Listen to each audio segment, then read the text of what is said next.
Generally શિયાળાની સિઝનમાં શરદી કફ ઉધરસ તો થઈ જ જતા હોય છે. સાથે આપણે ઘણીવાર વજન ઉતારવું હોય તો પણ એકદમ બેસ્ટ સિઝન એટલે શિયાળો.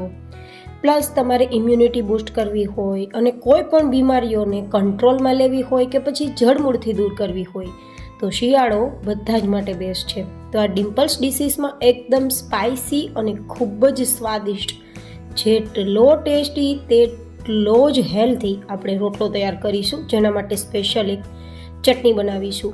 નાની મોટી ઘણી ટિપ્સ આજે રોટલો બનાવવાની રેસિપીમાં શેર થશે, જેથી તમને રોટલો બનાવતા નથી આવડતું તો પણ આજના વિડીયો જોયા બાદ પરફેક્ટ આવડી જશે. શાકની પણ જરૂર ના પડે તેવો સ્વાદિષ્ટ રોટલો તૈયાર કરીશું. તો ચલો રેસીપી શરૂ કરીએ. તો જેમના માટે 2 નંગ જેટલા મરચાંના ટુકડા ગ્રાઇન્ડર જારમાં ઉમેરી દઈશું અને 4 થી 5 ચમચી કાચા મગફળીના દાણા, સાથે લગભગ અડધા કપ જેટલું લીલું સુધારેલું લસણ ઉમેરી દઈશું. અહીંયા લસણનું પ્રમાણ થોડું વધારે રહેશે, કારણ કે અત્યારની સિઝનમાં અવેલેબલ પણ હોય છે અને તેનો સ્વાદ પણ સારો લાગશે અને હેલ્થ બેનિફિટ્સ એટલા છે કે વાત ના પૂછો. સાથે 3 થી 4 ઇંચ જેટલા આદુના ટુકડા અને થોડા લીલા ધાણા ઉમેરી દઈશું. અત્યારે મારું જાર થોડું નાનું પડ્યું છે તો હું થોડું ગ્રાઇન્ડ કરી લઉં છું, જેથી જગ્યા થઈ જાય. હવે આપણે મસાલા થોડા બાકી છે તે ઉમેરી દઈશું, જેમ કે સ્વાદ પ્રમાણે નમક કે અડધી નાની ચમચી જેટલું નમક, 1 ચમચી જેટલું લાલ મરચું પાવડર. જો કે તમે અહીંયા લાલ મરચું સ્કીપ કરી શકો છો અને લીલું મરચું વધારી શકો છો. સાથે થોડું ધાણા જીરું પાવડર ઉમેરી 2-3 ચમચી પાણી ઉમેરીને એકદમ સરસ આપણે સ્પાઇસી ચટણી તૈયાર કરી લઈશું. તમે અહીંયા તીખાસ અનુસાર મરચાંનો ઉપયોગ કરી શકો છો, પણ લસણ અચૂક ઉમેરજો, ખૂબ સ્વાદિષ્ટ લાગશે આજનો આ રોટલો. તો તૈયાર છે એકદમ સરસ ચટણી. જો કે આ ચટણીને તમે આજના રોટલા બનાવવામાં ઉપયોગમાં લેશો તો રોટલો એકદમ કમાલનો બનશે, પણ કદાચ તમે ક્યારેય ભાખરી રોટલી કે પૂરી પરાઠા સાથે ખાવો હોય તો પણ ખાઈ શકો તેવી ચટણી તૈયાર છે. હવે રોટલો તૈયાર કરવા માટે હું અહીંયા 3 કપ જેટલો બાજરાનો લોટ લઉં છું. અહીંયા 4 રોટલા થશે તેટલા આપણે રોટલા તૈયાર થશે, તો 3 કપ જેટલો લોટ એકદમ પરફેક્ટ છે.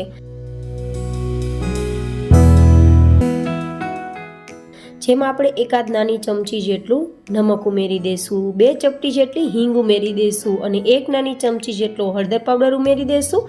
અને હવે તેમાં 2 નાની ચમચી જેટલો સરગવાનો પાવડર, તમે બાજુમાં જોઈ રહ્યા છો કે સરગવાની સિંગનો પાવડર મેં તૈયાર કરીને રાખ્યો છે અને તેને ઉમેરેલો છે. જો કે ના હોય તો સ્કીપ કરી શકો છો, અને જો રેસીપી બનાવવી હોય તો ઉપર લિંક આપી દઈશ, તમે ઘરે તૈયાર કરી શકો છો. હવે આપણે થોડી કસૂરી મેથી 1 ચમચી જેટલી, જો કે તમે ફ્રેશ મેથી અત્યારે માર્કેટમાં અવેલેબલ હોય છે તેનો ઉપયોગ કરી શકો છો. સાથે 1 થી 1.5 નાની ચમચી જેટલો અધકચરા વાટેલા તીખાનો ભૂકો અને 1 નાની ચમચી જેટલા અજમા. આ બધી જ સામગ્રી એવી છે કે તમને જળમૂળમાંથી કફ, શરદી અને ઉધરસ તો દૂર કરશે જ, સાથે વાયરલ બીમારીઓથી પણ તમને દૂર રાખશે અને ઘણા બધા ફાયદા કરશે. સાંધાના દુખાવાવાળાને પણ રાહત રહેશે, પ્લસ તમને ગેસની કોઈ પણ પ્રોબ્લેમ હોય તો તેમાં પણ સોલ્યુશન થશે. હવે 2 કપ જેટલી આપણે પાલક લેશું. પાલકની અંદર આયરનનો સોર્સ વધારે હોય છે, તો કબજિયાત જેવી બીમારીઓને દૂર રાખશે, હિમોગ્લોબિન વધારશે અને તમને લાલ ચટક કરી દેશે. તો આ બધી જ સામગ્રી ભેગી કરી જરૂર મુજબ પાણી ઉમેરી રોટલીનો લોટ હોય તેવો લોટ આપણે તૈયાર કરીશું.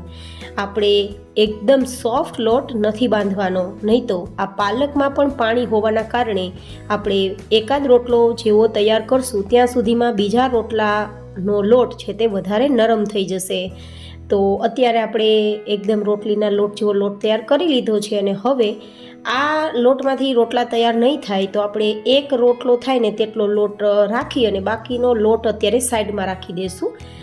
અને 1 રોટલા જેટલો જે લોટ રાખ્યો છે ને તેમાં અત્યારે તિરાડ પણ છે અને લોટ કડક પણ છે, તો આપણે અહીંયા માત્ર હથેળીને ભીની કરવાની છે આપણે પાણીથી, મતલબ અડધી ચમચી જેટલું પાણી લેવાનું ને પછી હથેળીના પાછલા ભાગથી આગળના તરફ આ રીતે લોટને ધક્કો લગાવતા જવાનું અને મસળતા જવાનું. ક્યાં સુધી મસળવાનું છે? જ્યાં સુધી આપણો લોટ છે એકદમ સ્મૂધ ના થઈ જાય અને ક્રેક ફ્રી ના થઈ જાય, મતલબ આપણા લોટમાં બિલકુલ તિરાડ ના રહેવી જોઈએ. હું તમને બરાબર ટેક્સચર પણ બતાવી દઈશ કે લોટનું ટેક્સચર કેવું હોવું જોઈએ. તો ત્યારે તમે જોઈ શકો છો કે એકદમ સરસ ક્રેક ફ્રી આપણો લોટ તૈયાર થઈ ગયો છે.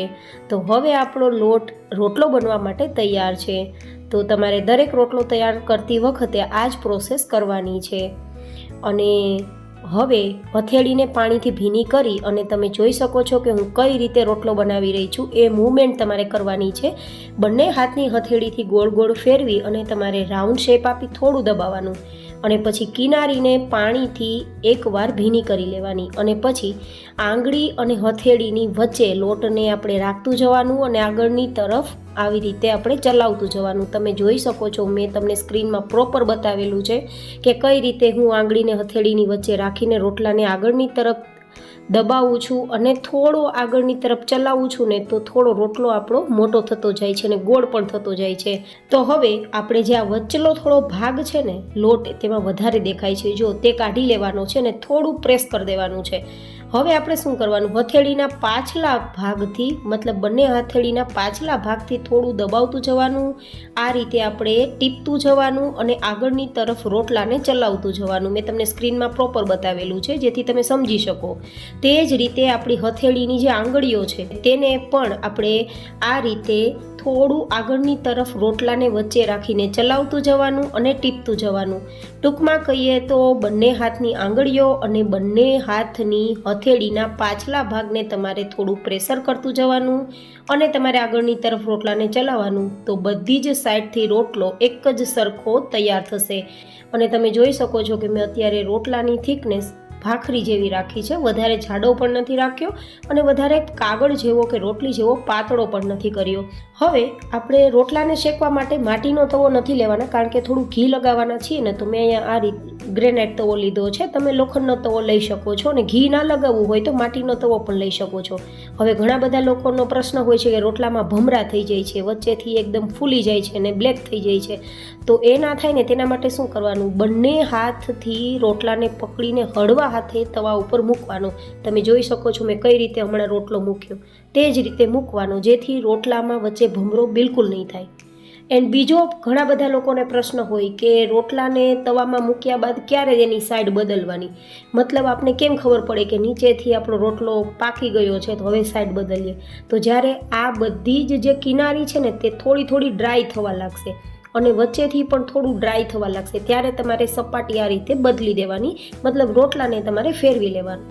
તો બંને સાઈડ આપણે આ રીતે ડ્રાય થઈ જાય પછી ફેરવતું જવાનું છે. અને હા, હવે આમાં તમારે ઘી લગાવવું હોય, બટર લગાવવું હોય તો પણ તમારી ઈચ્છા, અને કાંઈ ના લગાવવું હોય તો પણ તમે આ જ રીતે કૂક કરી શકો છો. આ રોટલામાં માત્ર આપણે 1/4 ટીસ્પૂન જેટલું જ ઘી લગાવ્યું છે, ઝાઝું ઘી નથી લગાવ્યું, જેથી કોઈ પણ વજન ઉતારતી વ્યક્તિ છે, કોલેસ્ટ્રોલવાળી વ્યક્તિ છે કે પછી કોઈ પણ બીમાર વ્યક્તિ છે ને તેને પણ આપી શકાય ને તેવો આ રોટલો તૈયાર થયો છે. બિલકુલ હેલ્ધી છે. આ ઘરનું ઘી છે. તમે જો કોઈ વેજીટેબલ ઘી કે બીજાનો યુઝ કરતા હોય તો તમારે કાંઈ ન લગાડવું, પણ ઘરનું ઘી હંમેશા હેલ્ધી હોય છે તો મેં લગાવેલું છે. જોકે ઓપ્શનલ છે અને વધઘટ પણ કરી શકો.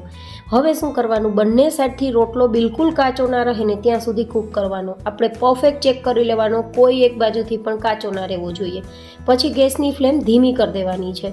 આપણે આખો રોટલો ચડી જાય ને ત્યાં સુધી આપણી ગેસની ફ્લેમ મીડિયમ ટુ હાઈ રાખવાની. પણ જ્યારે રોટલો એકદમ સરસ કૂક થઈ જાય, પાકી જાય, પછી ગેસની ફ્લેમ ધીમી કરી અને પછી આપણે જે ચટણી તૈયાર કરી છે ને તેને એક થર થાય, એક લેયર થાય ત્યાં સુધી પાથરી દેવાની છે.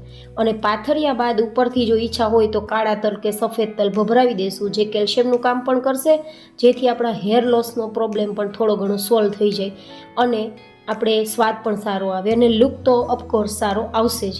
તો આ જ રીતે આપણે બધા જ રોટલા તૈયાર કરી લઈશું. તો આ રીતે આપણો રોટલો તૈયાર થઈ ગયો છે. તો રોટલો પ્રોપર મેં આજે તમને બનાવતા શીખવાડ્યું છે. તમને મારી આ રીત કેવી લાગી એ કોમેન્ટમાં જરૂર બતાવજો. આ રોટલો એટલો સ્વાદિષ્ટ બન્યો છે કે તમારે શાકની તો બિલકુલ જરૂર નહીં પડે કે પછી એક્સ્ટ્રા કોઈ ચટણીની જરૂર પણ નહીં પડે અને અથાણાની જરૂર પણ નહીં પડે. માત્ર દહીં કે છાશ સાથે ખાશો ને તમને ખૂબ પસંદ આવશે. તો તૈયાર છે આપણો super soft, powerful and super healthy, super tasty masala બાજરાનો રોટલો. તમને આ રેસીપી કેવી લાગી કોમેન્ટમાં મને બતાવવાનું બિલકુલ ના ચૂકતા. ફરી મળીશું એક નવી જ હેલ્ધી રેસીપી સાથે. ત્યાં સુધી stay healthy and stay happy.